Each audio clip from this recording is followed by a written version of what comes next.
My surprise was I said the Heat would win by 11. I thought I was a little out on the limb by 11. I must admit I was shocked that the Heat won by a Jordan-esque 23 points. Basically, it was a mismatch. Just as we look back, Game 3 was a mismatch, and Game 5 was a mismatch, and now Game 7 was a mismatch. Was not surprised by this, Stephen A., because I told you yesterday, when the Heat turn up the heat on defense, especially against this team, the Pacers, who are very suspect, as we know, at guard, turnovers happen in droves. The ball was loose all over the floor, as I thought it would be. Are you kidding me, Stephen A.? 9 first-quarter turnovers in a Game 7 by the road team? That's pathetic. 15 by halftime? Even more pathetic. And this team averaged 17.3 turnovers for the 7 games of this series. That's just pathetic. You got virtually no chance. I look back now and I say, how did they hang in the way they did? Well, they hung in with rebounds, points in the paint, and finally, when the Heat got serious last night, as they did in Game 3, 5, and 7, they won the backboards last night, Stephen A., 43-36. That was pretty impressive. Points in the paint were even, 30-30. Roy Hibbert, I thought he'd have a tough game. I think it got to him, all the fallout from his comments. He wrote on his shoe, one of his sneakers, "I am an animal." No, not so much last night, Roy. You were kind of quiet. You were a caged animal last night. What do you wind up with? A pretty quiet 18-8, Stephen A., with 0 blocks. Yeah, foul trouble. Foul trouble, though. Foul trouble early didn't help him at all. Didn't help. Okay, what else was I surprised by? I was surprised that LeBron went so far out of his way early on to feed Wade and Bosh. I mean, to a fault, he fed Chris Bosh, who just played possessed in the first quarter and completely out of control in the first quarter and shot 1 for 8. And by the way, Indy was up 2 after the first quarter. Then I was surprised in the big picture after the game. LeBron volunteered that he went to Dwayne Wade at yesterday's shoot-around and said, "Dwayne, I want to take some pressure off you. Let me take Paul George right out of the box to guard Paul George." And I was surprised, Stephen A., that Dwayne said, "Okay, that's good." I didn't hear from Dwayne. Maybe you talked to Dwayne after the game, but apparently he said, "You can do that. I appreciate that." And then LeBron continued to turn up the heat on the other 2 members of the Big Three after the game on TNT and continued to say, they got to be better. They got to be better than they were tonight against the Spurs.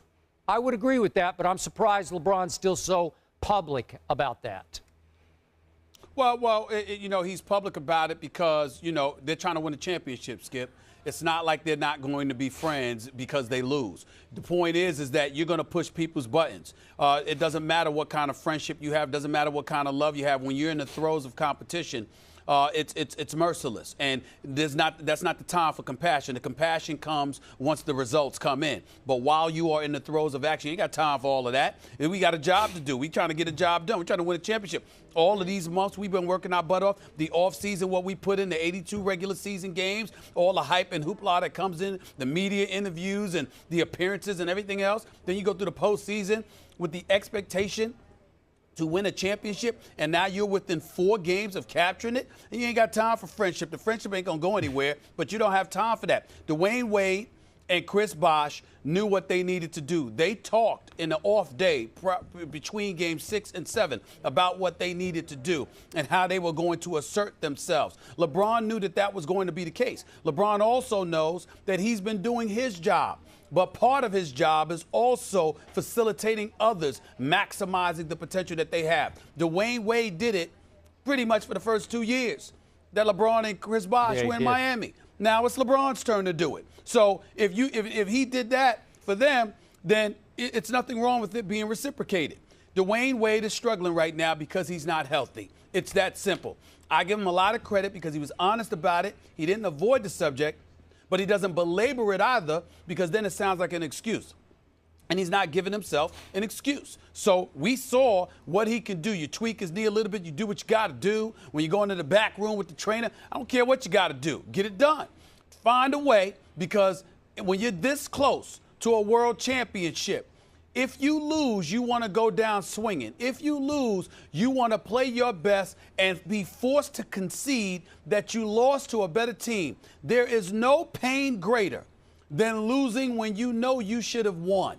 when you come so close and you cut corners, you took shortcuts, you found excuses and all of this other stuff to get in the way of your ultimate goal. When I talk to professional athletes on a professional level, they tell me there is no pain greater than that. And I'm going to bring up the name Jordan again. One of the greatest things about Jordan, forget his skill set, forget his heart, his tenacity. It's the fact that when it comes to championships, no opportunities were wasted. 0. He's 6-0. 6 world championships, 6 NBA Finals MVPs. In terms of championships, this man is unblemished. Then you look at Magic. Remember when Magic made those 2-3 crucial turnovers in that Game 7 against Boston in the 80s? Yep. You couldn't find him in the offseason. Why? Because you were so close. And you got to look in the mirror and knew it was on you. Nobody wants that. And that's what LeBron is saying to D-Wade and Bosh. You don't want this to be on you. You don't want this kind of pain. And he's right in doing that. So do you think, Stephen A. Smith, that the big three are no longer the big one now? Are they back to being the big three? No, they're the big one, but I'm glad you asked that question because I got approached by some people with the Miami Heat who will remain nameless that had a problem with me saying the big one. Go ahead. Here's what I dare you. Yeah, no. They're not the players. They're not the players. That's why I'm not going to do that. You know, it's just people that work for the team. But here's the deal. When I said the big one, what I mean by that is that before, when the big three arrived, we assumed that the big three was all you needed and a bunch of parts you could just throw with them to get it done. That's not the case anymore. This version of the big three still needs help. So if you need help in order to deliver the goods, then excuse me, you're not that big of a big three. You understand what I'm saying? You need more than that. Whereas LeBron, obviously, he's in a world of his own, and that's why I say it's the big one. It's not to diminish D-Wade and Bosh, but D-Wade's not healthy, and Bosh showed that you could beat him up to neutralize him.